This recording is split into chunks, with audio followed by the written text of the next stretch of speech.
जीवन एक मधुर संगीत है। इस संगीत को बजने दो। जीवन के पल निश्चित नहीं हैं, लेकिन एक पल का जीवन भी यदि सुखद स्मृतियों का है तो उसका गुलदस्ता बना करके हमें उससे खूबसूरत महक लेनी चाहिए।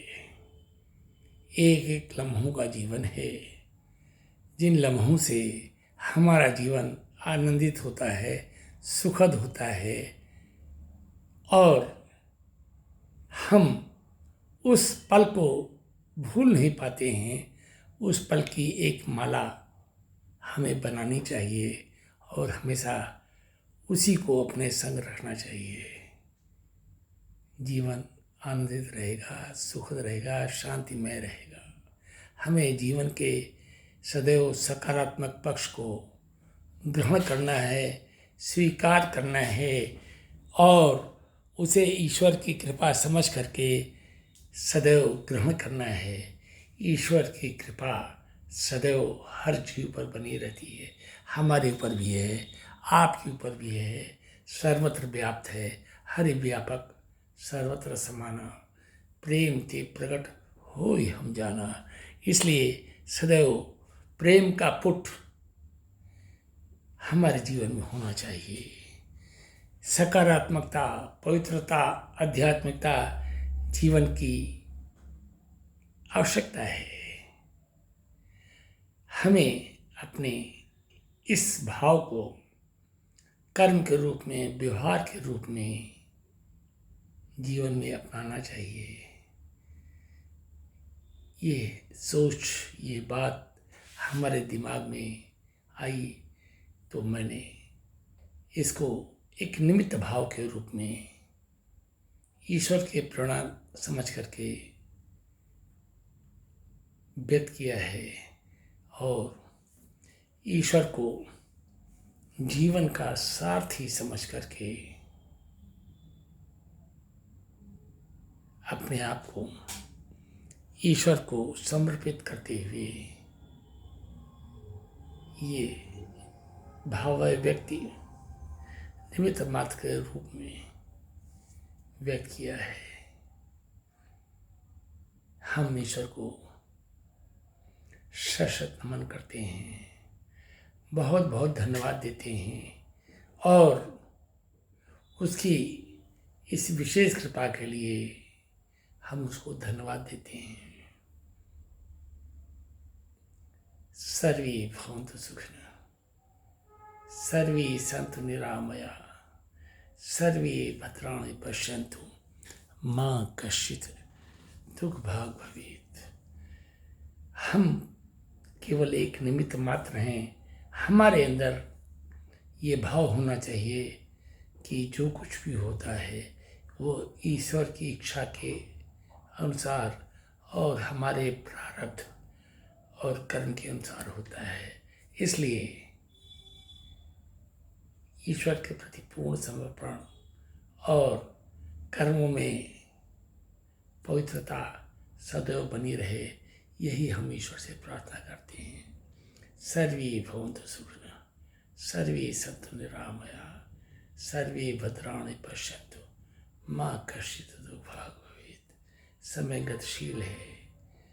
इस गतिशीलता में हमारे अंदर सामंजस्य और सभी के प्रति प्रेम और देने की भावना होनी चाहिए। हालांकि देने वाला तो ईश्वर होता है और वो हमको यदि देने के लिए निमित्त मात्र बना देता है तो हमें उसके अंदर अहम का पुट नहीं रखना चाहिए, बल्कि ईश्वर को शुक्रिया अदा करना चाहिए।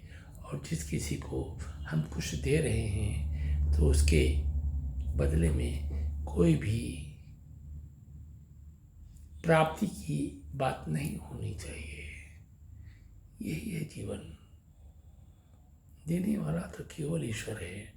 हमारी सोच निर्मल और पवित्र होनी चाहिए। कभी भी अहंकार का बोध नहीं होना चाहिए।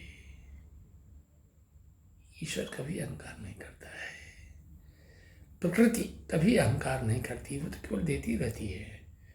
चाहे वो सूर्य हो, चाहे वो पृथ्वी हो, चाहे वो वृक्ष हो, चाहे वो नदी हो, चाहे वो सागर हो, चाहे वो संत हो, चाहे वो गुरु हो, चाहे वो निराकार या साकार परमेश्वर जैसा भी हम अनुभूत करें, कोई भी हो, सब देता है निष्काम भाव से। हमें ये प्रेरणा अपने अंदर, ये आत्मबोध अपने अंदर जागृत करना है। और ये कब जागृत होता है? ये तब जागृत होता है जब हम ये समझ लें कि हम ईश्वर के प्रतिनिधि हैं। हमारे अंदर ईश्वरत्व तो विद्यमान है। ये देह तो आज है, कल चला जाएगा। ये आत्मा फिर कोई देह रखेगी या नहीं रखेगी। हमारा जीवन का उद्देश्य एज इंसान, एज मानव ये होना चाहिए कि हम अपने आप को निष्काम भाव से जीवन ईश्वर के प्रति समर्पित करते हैं। कोई भी फल की अपेक्षा कभी भी हम न रखें। सदैव निष्काम भाव से प्रत्येक कर्म को करते चले। सकारात्मकता होनी चाहिए। परहित सरिस धर्म नहीं भाई। हमेशा दूसरों की भलाई की सोच रखनी चाहिए। दूसरों के भलाई के लिए हमारे सभी कर्म होने चाहिए। कभी भी हमें स्वार्थ लोभ या ग्रीडी, क्रोधी, तामसी या अपेक्षा रखने वाला व्यक्ति नहीं होना चाहिए। सदैव परोपकारी होना चाहिए। जब हम परोपकारी रहेंगे तो हमारे अंदर सद्भावना, सद्विचार, निष्काम भाव स्वतः जागृत होते रहेंगे। इसलिए हमारे जीवन का तो यही अनुभव है कि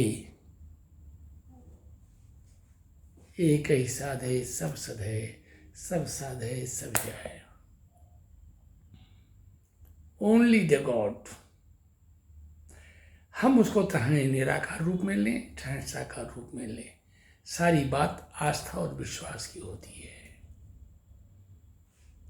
कृष्ण ने महाभारत के समय अर्जुन को उपदेश दिया, उनके ज्ञान को बढ़ाया, उनके अंधकार को दूर किया, उनको प्रकाशित किया और उसका रिजल्ट ये निकला कि वो अंधकार से प्रकाश में आए। ऐसा ही गौतम बुद्ध ने भी किया, ऐसा ही राम ने भी किया। राम ने असत्य पर सत्य की विजय स्थापित करते हुए बताया कि मानव की मर्यादा क्या है, मानव का कर्तव्य क्या है। लक्ष्मण ने अपने कर्म किए, भरत ने अपने कर्म किए। भरत ने राजगद्दी प्राप्त होने के बाद भी राजगद्दी का भोग नहीं किया। उन्होंने बड़े भाई की मर्यादा का पालन करते हुए जमीन के नीचे भगवान रामचंद्र जी की खड़ाऊ अपना प्रेरणा स्रोत बनाया और उसी से 14 साल तक उन्होंने शासन चलाया। बहुत बड़ी बात है ये त्याग, ये बलिदान, ये भाव, ये सोच, जीवन की परिकल्पना, बड़े भाई के प्रति ये समादर हमको जीवन की सीख और मर्यादा देता है। लक्ष्मण हर पल प्रहरी के रूप में रामचंद्र जी के साथ रहे। सीता जी अग्नि में प्रवेश करने के बाद सदैव अपने अंतर्मन में राम को बसाए रखी। शिव जी ने सदैव रामचंद्र को भगवान राम के रूप में ग्राह्य किया और राम और शिव के रूप एक से हो गए। राम ने शिव की आराधना की, शिव ने राम की आराधना की। अब इस बीच में आते हैं हनुमान जी। हनुमान जी की भक्ति, हनुमान जी का समर्पण भगवान राम के प्रति अद्वितीय था। और आज ऐसी बात कही जाती है कि हनुमान जी हर उस जगह पे भी मौजूद रहते हैं किसी न किसी रूप में जहाँ राम कथा होती है। ये वरदान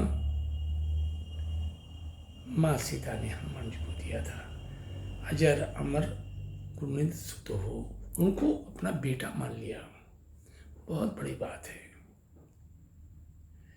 सबरी का प्रेम इतना प्रबल था कि उन्होंने कहा कि भगवान राम हमारे चौखट पे आएंगे तो हम उनको मीठी बेर खिलाएंगे। चख चख करके एक एक मीठी बेर को उन्होंने अलग सेग्रीगेट किया और जो भी बेर खट्टी थी उसको वो फेंक देती थी। भक्ति की श्रेणी में सबरी को नवधा भक्ति कहा गया है। नवधा भक्ति क्या है इसके डिटेल में हम नहीं जाएंगे, लेकिन फिर भी सबरी की व्यक्ति जो भी भक्ति थी वो अद्वितीय थी और राम ने उनके झूठी पैर को खाया। प्रेम और भक्ति का सम्मिश्रण अद्वितीय होता है। प्रेम की एक्सटेसिव भक्ति में कन्वर्ट हो जाती है। वहाँ इफ और बट नहीं चलता है, वहाँ तो केवल समर्पण, अनक्वेश्चन्ड।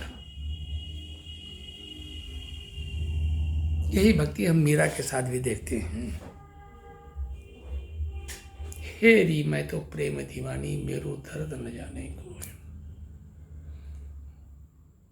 मीरा को समझना इतना आसान नहीं था। उन्हें विष का प्याला भी पी लिया। जब हमारे अंदर विश्वास की एक्सटेसी होती है तो कोई भी जहर हमारे ऊपर काम नहीं करता, वो अमृत समान हो जाता है। मीरा बेफिक्र भक्त थी। उन्होंने कहा कि भव सागर सब सूख गयो, मोहि फिकर नहीं अवतरणन की। भाव ये है अब कोई भवसागर है ही नहीं है, there is no water in the river, तो वाई फिश और other animals will be there? कुछ भी नहीं है, सब सूख गया है। तो किस बात की फिक्र, जब हमारे जीवन का संपूर्ण अंग ईश्वर है तो तरने की क्या जरूरत है? Me and he both are one and one, तो व्हाई टू वरी फॉर फिकर? टू तरने के लिए, हम तरने के लिए क्यों सोचें? हम तो तर गए। जैसे बूंद बरसात का, नदी का समुद्र में समा जाता है तो वो समुद्रमय हो जाता है। इसीलिए जब हमारा प्रेम एक्सटेसी पे होता है, सेल्फलेस होता है, ट्रूथफुल होता है, तो हम ईश्वर में समाहित हो जाते हैं। When we become one and one with God, तो there arises no question of तरने की कोई क्वेश्चन ही नहीं है। So we should have complete surrender without any if and but with God. इसलिए जीवन का हर लम्हा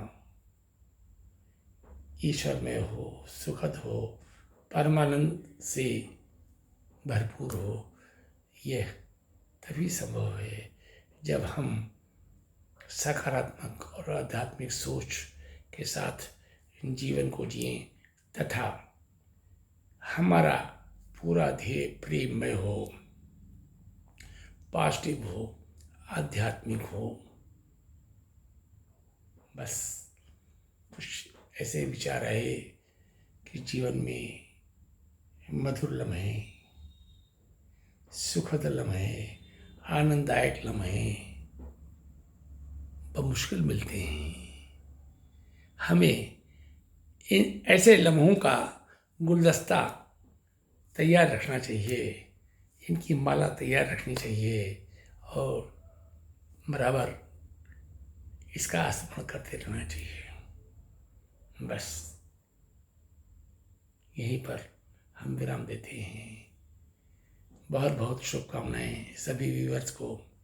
सर्वे भवन्तु सुखिनः, सर्वे सन्तु निरामया, सर्वे भद्राणि पश्यन्तु मां कश्चित् दुःखभाग् भवेत्। सबका भला सोचिए, सबका अच्छा सोचिए, जीवन में किसी के प्रति भी वैर भाव न रखिए। यही तो अच्छी बात है। कौन क्या कर रहा है हमें उस पर निगाहें डालने की क्या ज़रूरत है। हम क्या कर रहे हैं हमें यह सोचना है, पर चिंतन नहीं स्वचिंतन करना है। Thank you very much to all the viewers. I wish all the best wishes to all the viewers. Om Shanti Shanti Shanti. Sarve Bhavantu Sukhina. Sarve Santu Niramaya. Sarve Bhadrani Pashyantu. माँ कश्चित् दुःखभाग् भवेत्। ओम शांति शांति शांति। ईश्वर सभी का कल्याण करे।